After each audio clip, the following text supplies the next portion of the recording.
ओम श्रीमद् वाल्मीकि रामायणे अरण्यकांडे द्विचत्वारिंशः सर्गः। मारीच का सुवर्णमय मृग रूप धारण करके श्री राम के आश्रम पर जाना और सीता का उसे देखना।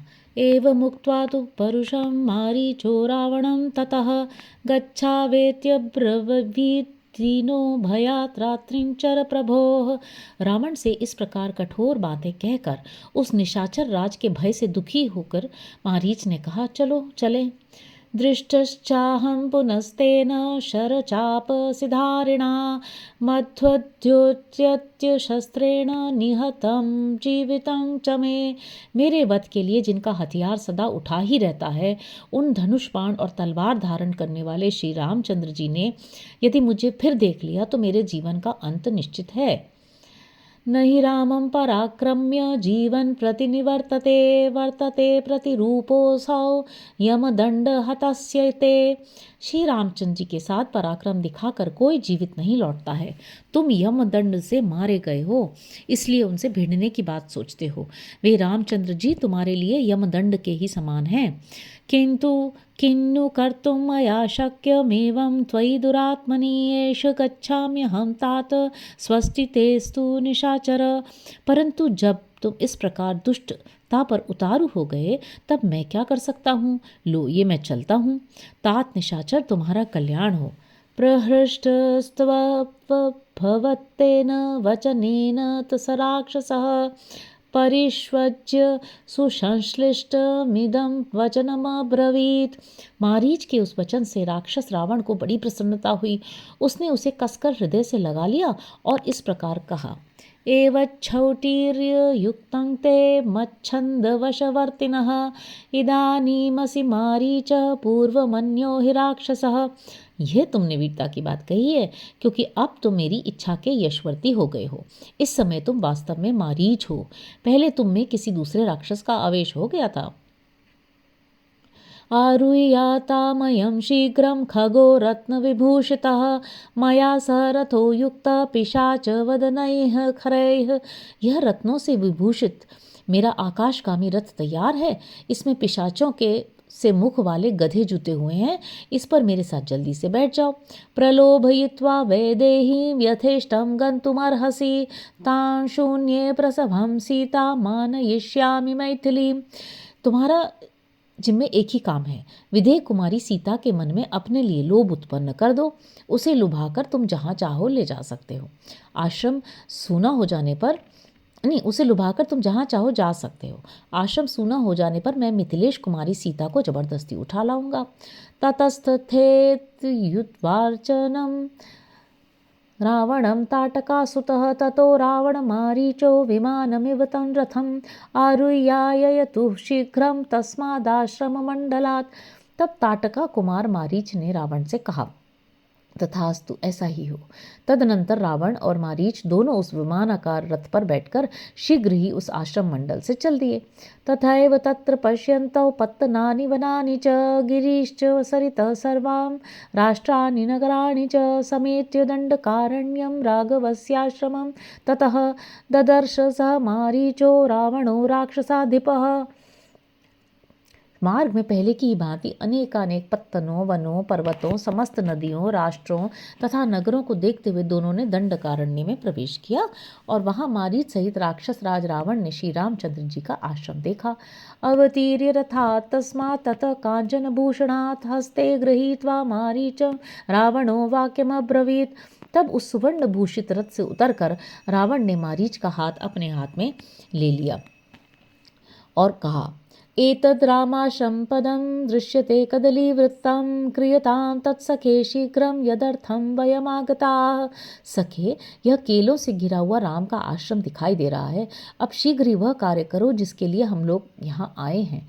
स रावणावच श्रुत्वा मारीचो राक्षसस्तदा मृगो भूत्वा श्रमद्वारी रामस्य विचचारः। रावण की बात सुनकर राक्षस मारीच उस समय मृग का रूप धारण करके श्री राम के आश्रम के द्वार पर विचरने लगा। सतु रूपम समास्थाय महद्भुत दर्शनं मणिप्रवरशृङ्गाग्रः सीतासितमुखाकृतिः रक्तपद्मोत्पलमुख इन्द्रनीलोत्पलश्रवाः किञ्चिदभ्युन्नतग्रीव इन्द्रनीलनिभोदरः मधुकनिभपार्श्वश्च कंच सन्निभः। उस समय उसने देखने में बड़ा ही अद्भुत रूप धारण कर रखा था। उसके सींगों के ऊपरी भाग नील नामक श्रेष्ठ मणि के बने जान पड़ते थे। मुखमंडल पर सफ़ेद और काले रंग की बूंदें थीं। मुख का रंग लाल कमल के समान था। उसके कान नील कमल के तुल्य थे और गर्दन कुछ ऊंची थी। उदर का भाग इंद्रनील मणि की कांति धारण कर रहा था। पार्श्व भाग महुए के फूल के समान श्वेत वर्ण के थे। शरीर का सुनहरा रंग कमल के केसर की भांति सुशोभित होता था।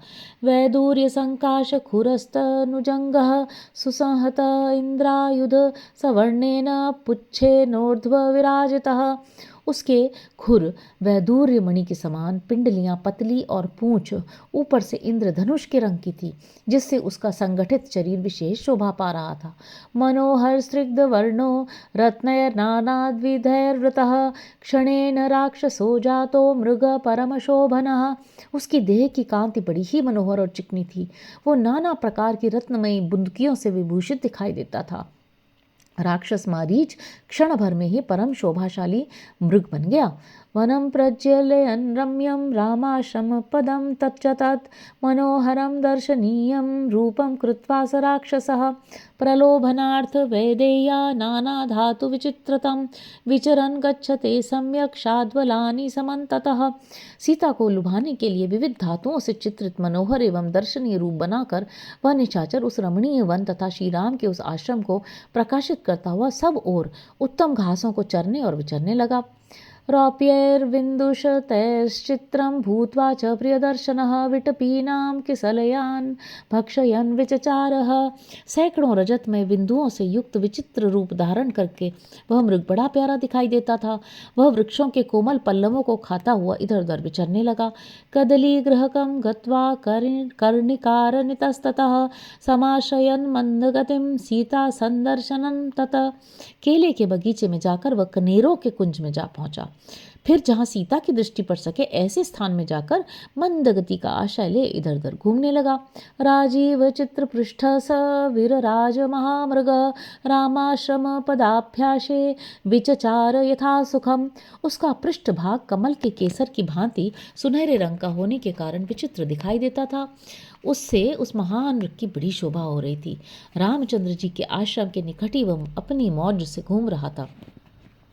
पुनर्गत्वा निवृत्तश्च विचचार मृगोत्तमः गत्वा मुहूर्त त्वरया पुनः प्रतिनिवर्तते। वह श्रेष्ठ मृग कुछ दूर जाकर फिर लौट आता था और वहीं घूमने लगता था। 2 घड़ी के लिए कहीं चला जाता और फिर बड़ी उतावली के साथ लौट आता था। विक्रीडंश्च कचित् भूमौ पुनरेव निषीदति आश्रमद्वारमागम्य मृगयूथानि गच्छति। वह कहीं खेलता कूदता और पुनः भूमि में ही बैठ जाता था। फिर आश्रम के द्वार पर आकर मृगों के झुंड के पीछे पीछे चल देता। मृगयूथैर्नुगतः पुनरेव निवर्तते सीता दर्शनमाकांक्षन् राक्षसो मृगतां गतः। तत्पश्चात झुंड के झुंड मृगों के साथ लिए फिर लौट आता था। उस मृग रूपधारी राक्षस के मन में केवल ये अभिलाषा थी कि किसी तरह सीता की दृष्टि मुझ पर पड़ जाए। परिभ्रमति चित्राणि मंडलानि विनिष्पतन् समुद्वीक्ष्य च सर्वे तं मृगायेन्ये वनेचराः उपगम्य समाघ्राय विद्ववन्ति दिशो दश। सीता के समीप आते समय वह विचित्र मंडल पैंतरे दिखाता हुआ चारों ओर चक्कर लगाता था। उस वन में विचरने वाले जो दूसरे मृग थे वे सब उसे देखकर पास आते और उसे सूंघकर 10 दिशाओं में भाग जाते। राक्षसोऽपि तान् वन्यान् मृगान् मृगवधे रतः प्रच्छादनार्थं भावस्य न भक्षयति संस्पृशन्। राक्षस मारीच यद्यपि मृगों के वध में ही तत्पर रहता था, तथापि उस समय अपने भाव को छुपाने के लिए उन वन्य मृगों का स्पर्श करके भी उन्हें खाता नहीं था। तस्मिन्नेव ततः काले वैदेही शुभलोचना कुसुमापचये व्यग्रा पादपनत्यवर्तत। कर्णिकारान शोकांश्च च्यूतांश्च मदिरेक्षणा। उसी समय मत भरे सुंदर नेत्रों वाली विदेह नंदिनी सीता, जो फूल चुनने में लगी हुई थी, कनेर, अशोक और आम के वृक्षों को लांघती हुई उधर आ निकली। कुसुमान्यपचिन्वन्ती चचार रुचिनानना अनर्हावनवासस्य सातं रत्नमयं मृगं मुक्तामणिविचित्रांगं ददर्श परमांगना। फूलों को चुनती हुई वे वहीं विचरने लगी। उनका मुख बड़ा ही सुंदर था। वे वनवास का कष्ट भोगने के लिए योग्य नहीं थी। परम सुंदरी सीता ने उस रत्नमय मृग को देखा, जिसका अंग प्रत्यंग मुक्तामणियों से चित्रित सा जान पड़ता था। तम वै रुचिरदंतोष्ठम रूप्य धातु तनुरूहम विस्मयोत्फुल्लनयना सस्नेहम समुदैक्षत। उसके दांत और ओठ बड़े सुंदर थे और शरीर के रोए चांदी एवं तांबे आदि धातुओं के बने जाए पड़ते थे। उसके ऊपर दृष्टि पड़ते ही सीता की आंखें आश्चर्य से खिल उठी और वे बड़े स्नेह से उसकी ओर निहारने लगी। सचतां रामदयितां पश्यन् मायामयो मृगः विचचार ततस्तत्र दीपयन्निव तद्वनम्। वह मायामय मृग भी श्री राम की प्राण वल्लभा सीता को देखता और उस वन को प्रकाशित सा करता हुआ वहीं विचरने लगा। अदृष्ट पूर्व दृष्टातं नाना रत्नमयं मृगं विस्मयं परमं सीता जगाम जनकात्मजा। सीता ने वैसा मुख पहले कभी नहीं देखा था। वह नाना प्रकार के रत्नों का ही बना जान पड़ता था। उसे देखकर जनक किशोरी सीता को बड़ा विस्मय हुआ। इत्यार्षे श्रीमद् रामायणे वाल्मीकि आदि काव्ये अरण्यकांडे 24 सर्ग। इस प्रकार श्री वाल्मीकि निर्मित आर्ष रामायण आदि काव्य के अरण्यकांड में 42वां सर्ग पूरा हुआ। हरि ओम।